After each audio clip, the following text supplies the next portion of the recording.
siamo con Roberto Bisa. Per chi non conoscesse, faccio io un prologo. Roberto Bisa è uno, penso, dei più straordinari trasvolatori.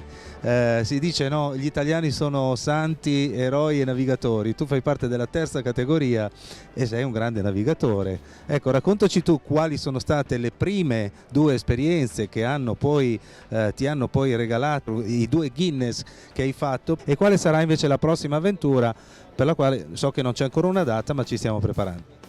Sì, allora tutto è cominciato nel 2013, il primo volo diciamo di distanza è stato fatto nel 2013 con 21.126 km. Sono partito da un paese vicino a Bassano del Grappa e sono arrivato a Sydney in Australia, stabilendo il primo Guinness World Record.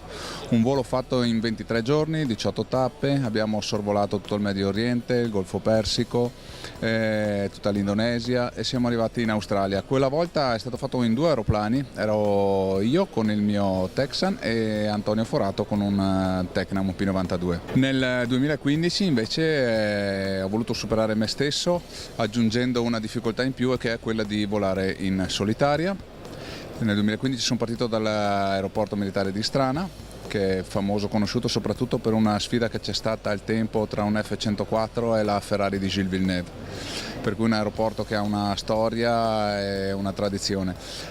Questa volta sono andato verso nord, ho fatto l'Inghilterra, ho attraversato l'Oceano Artico, ho fatto 7 ore e mezza di oceano, ho attraversato la calotta polare, la Groenlandia, sono sceso per il Canada, ho fatto tutti gli Stati Uniti d'America.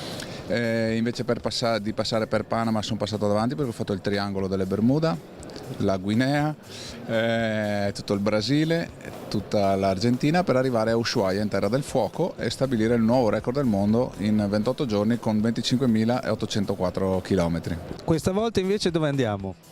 Il nuovo progetto è ancora più ambizioso, sarà qualche chilometro in più, sarà l'Africa questa volta, perché prima siamo andati a est, poi a ovest, adesso tocca il sud, per cui sarà la circumnavigazione tutto il continente africano, passando per paesi un po' particolari come la Sierra Leone, come il Congo, per poi arrivare giù in Sudafrica, risalire, passare per zone anche un po' turistiche, non ce le facciamo mancare, Zanzibar e tutta la costa del Kenya e della Tanzania, poi saliremo passeremo vicino alla Somalia.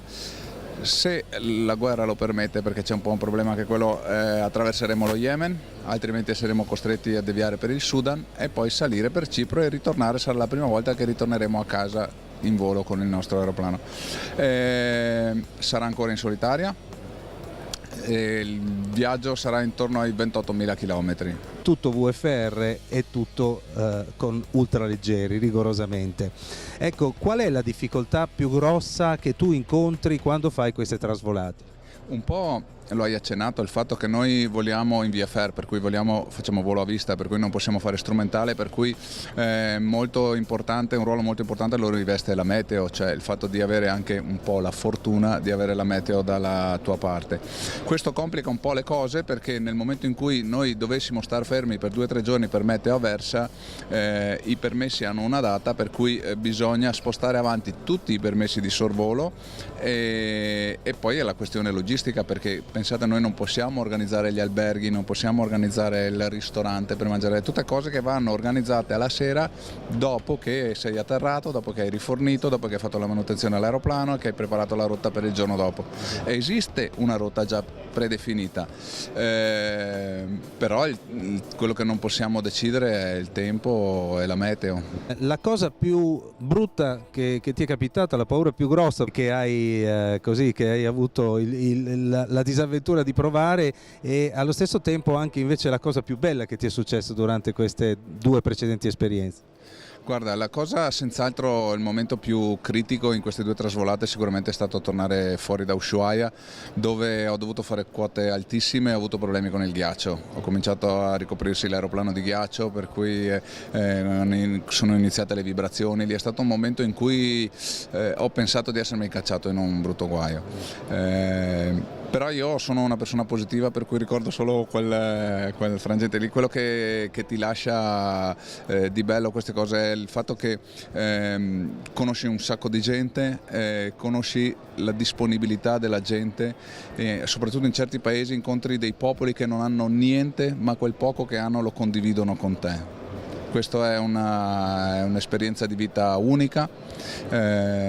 Per uno io mi ritengo un privilegiato perché riesco a fare queste cose con tanta passione e per fortuna con gli sponsor, perché senza gli sponsor non vai da nessuna parte. Io faccio tutt'altro, non è il mio lavoro, io qui ci metto la passione, tanta passione, e il resto lo mettono gli sponsor. Noi di Fly Europe cercheremo nel nostro piccolo, noi siamo un'associazione, siamo tutti appassionati, piloti tra l'altro, però siamo fondamentalmente degli appassionati, un piccolo media online che cerca di dare spazio a tanti argomenti e soprattutto anche ad avventure fantastiche come la tua, e per cui facciamo un invito. Cosa diciamo ai potenziali sponsor? Ma io direi, no, volare è sempre stato il sogno dell'uomo, no? Tutti magari desiderano volare, alcuni lo fanno, altri non lo fanno perché magari hanno anche della paura, però il volo è un mondo affascinante, bisogna solo avvicinarsi e capire realmente le potenzialità che ha magari anche un ultraleggero piuttosto che un aereo di grandi dimensioni. Chi non conosce questo mondo non ha idea anche di quanto possa essere interessante dal punto di vista, come dici tu, mediatico.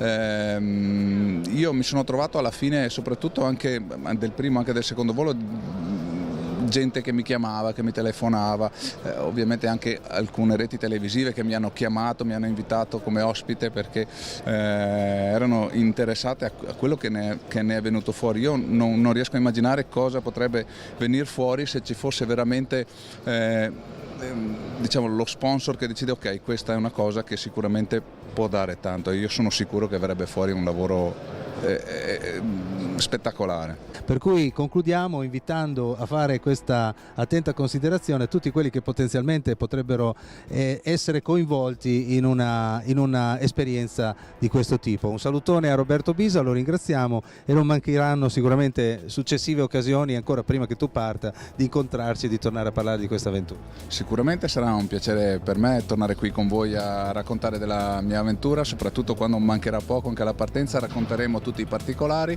e speriamo di rivederci presto, no?